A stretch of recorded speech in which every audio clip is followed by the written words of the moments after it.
네, 이번 두 번째 파트 2 파트 2 주제는 AI입니다. 예, 우리가 이제 인공지능 융합학과잖아요. 그러니까 이제 AI가 주제가 돼야 되는데 교육 분야에서 AI, 특히 에듀테크에서 AI의 트렌드를 한번 집중적으로 이번엔 조명을 해보겠습니다. 먼저 정훈 대표님, 이번 그 컨퍼런스 전체 세션이나 박람회에서 AI 어떤 형태의 AI를 강조하고 있던가요? 좀 인사이트를 공유해 주십시오.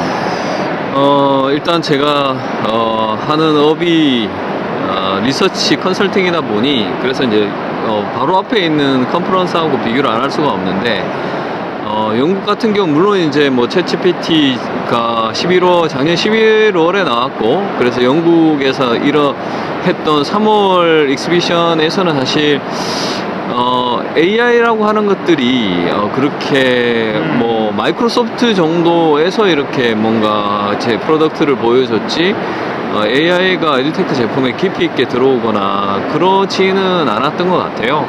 근데 올해 이 IST에서 바라봤을 때는 사실은 시간의 차이, 그때 3월과 지금 6월의 차이도 있긴 하지만 생각보다 역시 빅테크 기업들이 많은 미국에서는 AI에 대한 교육적 활용들이 어쩌면은 유럽보다 훨씬 조금 더 빠르게 진행이 되고 있고 특히 IST 같은 그 테크놀로지 커뮤니티에서 교육적으로 활용하기 위한 그런 노력들이 되게 깊이가 있더라라는 생각이 들었고 뭐 보통 이제 최근에 리서치를 하다 보면 AI가 어떻게 활용이 되는가 뭐 이런 케이스를 보면 예를 들어서 칸 아카데미 같은 경우 칸미고라든지 등등이 있잖아요.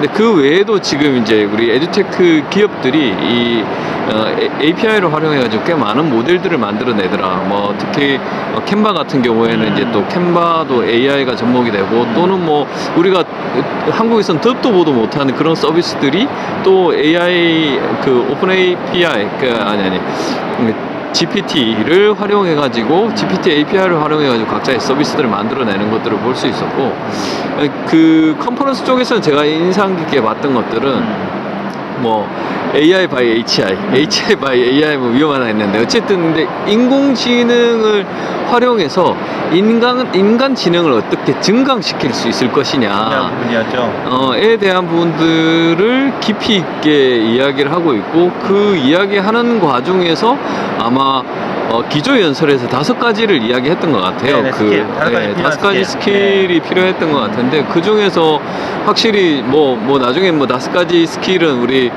조 교수님이 디브리핑 때 자세히 이야기를 하겠지만 페북에 이미 올렸습니다. 네, 결국 이게 인공지능을 이해할 수 있어야지 우리 학생들이 교사들이 이해할 수 있어야지 인공지능을 증강할 수 있다라는 것들이 핵심이었던 것 같아요. 그런 관점에서 봤을 때 우리도 한국에서도 이제 그 교육 쪽에서 인공지능을 접목을 할 때 이런 어떤 무브먼트나 패러다임 자체를 좀 잘 널리 전파를 해야지 바른 방향이 될 수 있겠다.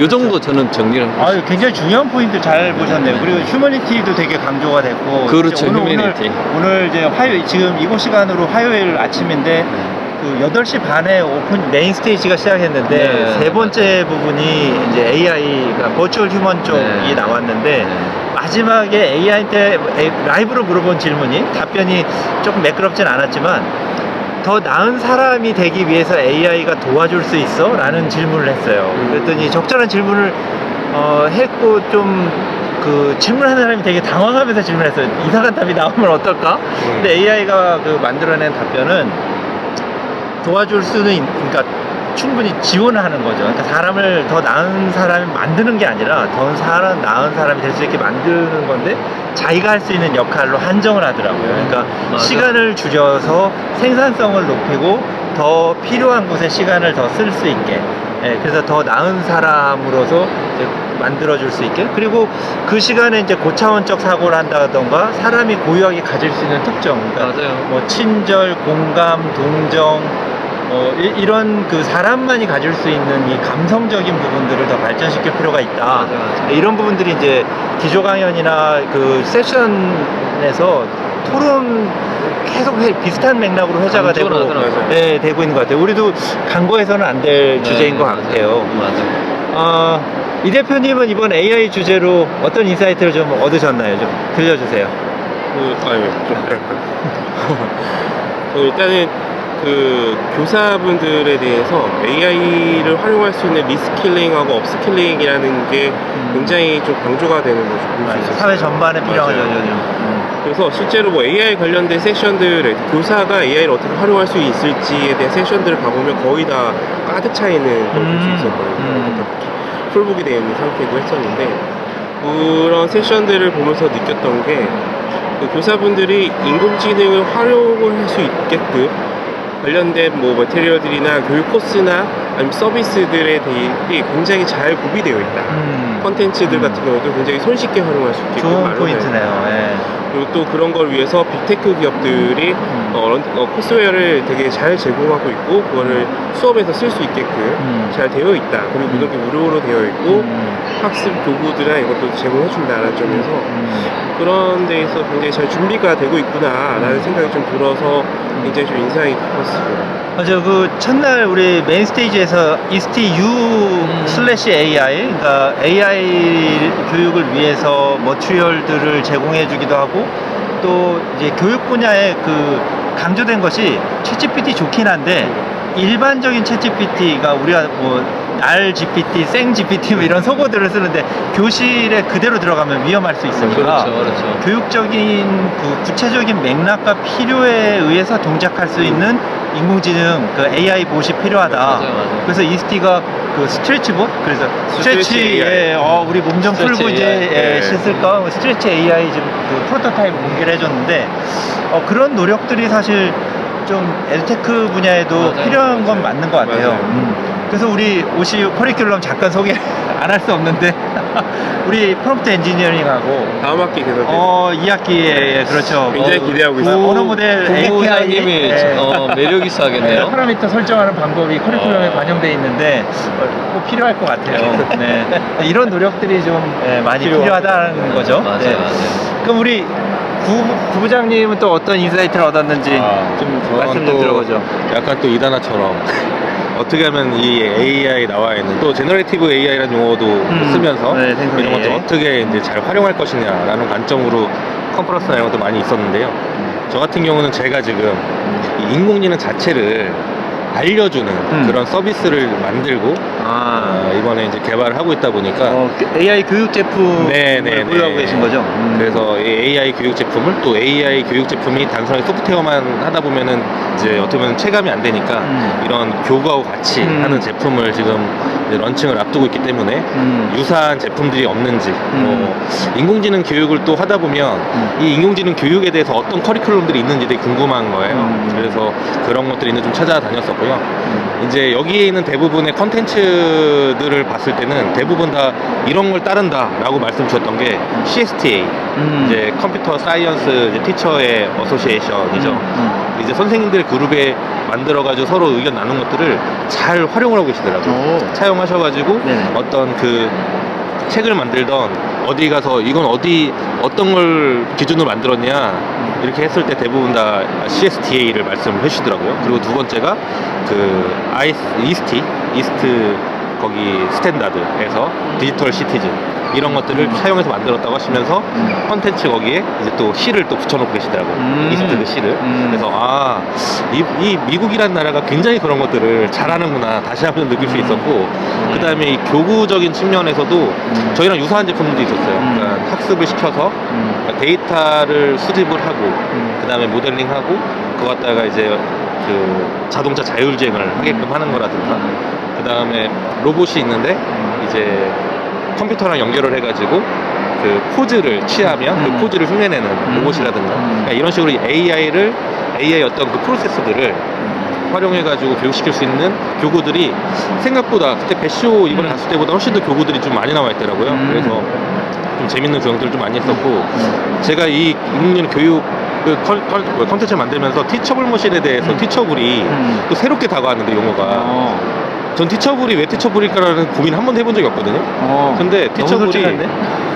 이게 주어가 나라는 걸 붙여버리면 내가 가르칠 수 있는 머신이더라고요. 어떻게 하면 학생들이 이 자기들이 활용하게 될 인공지능에 대해서 어떻게 잘 가르쳐 줄 수 있을 것인가, 가르쳐 줄 수 있을 것인가, 요거를 교육시키는 것도 큰 하나의 포인트라고 좀 생각을 하고 있습니다. 하산해 예. 되게 재밌는 포인트였어요. 네. 근데 지금 말씀하신 걸 들으니까 제가 오늘 아침에 여기 오는 셔틀 탄데 마침 그 네브라스카에 계신 그 학교 선생님이 컴퓨터 사이언스 가르치는 네, 네. 고등학교에서 컴퓨터 사이언스 가르치는 선생님인데 그 우리 겸손한 선생님 이야기를 좀 했어요. 그러니까 학생들은 겸손한 선생님을 오히려 더 요즘은 존경하는 것 같아요. 왜냐면 이제 그 자기보다 학생들이 챗GPT를 너무 많이 쓰니까 더 잘 쓰고. 어제 여기서 발표한 통계에 보니까 90% 학생들이 챗GPT를 이미 써봤다는 거예요. 그 선생님들보다 더 빨리 잘 쓰고 그래서 너는 이거를 어떻게 챗GPT에 써서 문제를 해결했니라고 거꾸로 물어보고 선생님이 이제 자기 수업에 그걸 반영을 했다는 거예요. 그래서 되게 존경받는 선생님이실 것 같다. 근데 티처블이라는 그 어프로치가 그분의 일상에 녹아있는 것 같으네요. 약간 그래서 그걸 다시 생각하고 구글 그걸 바라보니까 이름 잘 졌네. 그 느낌이 들더라고요. 네. 또 시간이 좀 한정돼 있으니까 이제 마지막으로 저는 그 제품화하는 쪽을 좀 도와드리고 싶어서 어떤 형태로 그 생성형 AI가 이제 이 프로덕트에 녹아 들어가고 있는가 이 패턴을 좀 봤어요. 그러니까 우리가 노션에 보면은 챗GPT가 이렇게 인베딩 되어 있잖아요. 그러니까 우리가 이제 프롬프트를 생성을 할 수 있게끔 제품 속에 이제 인베딩 되는 형태로 API가 들어가 있는데 거의 10중 8구 그런 형태를 띠고 있는데 그런 유형의 서비스가 셀 수 없이 많은 거예요. 너무 많아요. 그래서 아까 캔바 우리 1부에서 얘기 나왔던 캔바도 그 텍스트를 생성하는 기능을 이제 자기 학습 머티리얼이나 이제 교육 머티리얼을 만들 때 생성하게 들어가 있고 마이크로소프트는 뭐 말할 것도 없고 네, 카우도 그렇고 그래서 그리고 칸 아카데미 같은 우리 칸미고 아까 얘기 나왔는데 칸 아카데미 같은 경우는 그 디스트릭트 파트너십이라 그래서 유료 프로그램에 AI 챗봇이 들어가 있어요. 근데 재미있는 거는 그냥 단순하게 챗GPT처럼 그 프롬프트를 넣고 답을 얻는 AI 봇 같은 형태의 서비스가 있는가 하면 조금 더 나간 서비스들은요 내가 대화를 시작하기 전에 어떤 컨텍스트가 있잖아요. 내가 무엇을 만들었거나 무엇을 공부를 하다가 이 프롬프트로 들어오잖아요. 근데 그 이전의 내용을 갖고 들어와요. 그러니까 이전에 어떤 교육 과정에 무슨 내용을 하고 있는지를 갖고 들어와서 거기에 최적화된 답을 해주거나 거기 질문에 맞는 답을 해준 다음에 그 밑에 그 옵션들이 밑에 따라 나와요. 마치 요즘 이제 바드나 비잉을 쓰면은 밑에 옵션들이 나오잖아요. 다음 팔로잉 퀘스천을 뭘 할 건지를 예측을 하잖아요. 사실 언어 모델은 예측을 하거든요. 다음 질문이 뭔지를. 근데 그 질문한 뭐 확률, 그 질문한 예측한 결과를 옵션으로 밑에 떨어뜨려 주는 건데 옵션을 떨어뜨려 주는 형태의 서비스 꼴로 나와 있어요. 그래서 예를 들면 어떤 선생님이 나 레슨 플랜을 짜줘라고 해서 레슨 플랜 아웃라인을 짜면 다음에 따라 나오는 것들은 머티리얼을 만들까요? 네, 그럼 누르면 머티리얼을 생성을 하는 거예요. 네, 캔바에서 이런 식으로. 그래서 그 연속적인 작업인데 이 연속적인 작업이 맥락이 끊어지지 않게 가져오다 보니까 교육과정 표준에 딱 최적화되어 있는 그리고 이게 사용자가 이제 역할, 롤 타입이 정해져 있는 거죠. 교사냐 학생이냐에 따라서 뒤에 팔로잉 되는 메뉴들이 설정이 되고 이게 되게 어려운 일인 것 같잖아요. 근데 여러분들이 이제 오픈 AI에서 제공하는 이그젬플 페이지나 API 가이드 문서를 보면 이게 생각보다 어렵지 않다는 걸 알 수 있어요. API 옵션 설정하는 것과 또 이 프롬프트 설계를 하는 것이 노코드로 설계할 수 있다는 거를 여러분들이 아실 수 있어요. 우리 강좌에 또 3주차 내용에 들어있는 커리큘럼이기도 하죠. 그래서 이제는 진짜 노코드, 로코드 환경이 뭐 너무 일반화되어 있고 이번 세션, 이번 기간 내에서도요 연사들이 다 그걸 강조했어요. 요즘 여러분들 컴퓨터 회사들이 사람하고 AI하고 팀을 만드는 하이브리드 조직인 거 아시냐? 요즘은 코드 사람이 만들지 않는다. 베이스 코드 다 AI가 만들어주면 사람이 그걸 최적화하거나 또 뎁스 있게 디퍼 코더가 되는 거지, 사람이 옛날부터 이렇게 사람끼리 코드를 쉐어하거나 이런 시대는 끝났다.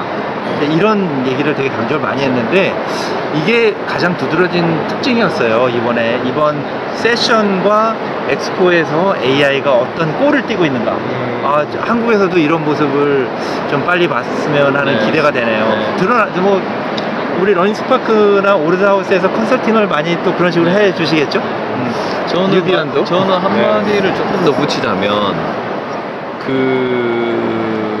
교사학습적 맥락들을 좀 잘 아는 게 중요하겠다 싶더라고요. 그렇죠. 왜냐 그러면 칸미고도 그렇고 퀴즐리스트에 있는 것들, 그 AI도 결국에 이게 그냥 오픈 AI 챗 GPT 붙여놓은 것처럼 하는 게 아니라, 이게 교사학습 페다고지가 들어가서 이 가상의 소크라테스틱 질문법이라든지 뭐 그런 방식의 교육적 맥락이 들어가 줘야지 이게 교육적인 AI가 되지 않겠냐. 물론 이제 그 밑에는 보안이나 윤리나 이런 것들도 네네, 필요하지만 에코티도 있고, 그게 되게 시큐리티도 중요하더라고요. 있고. 네네.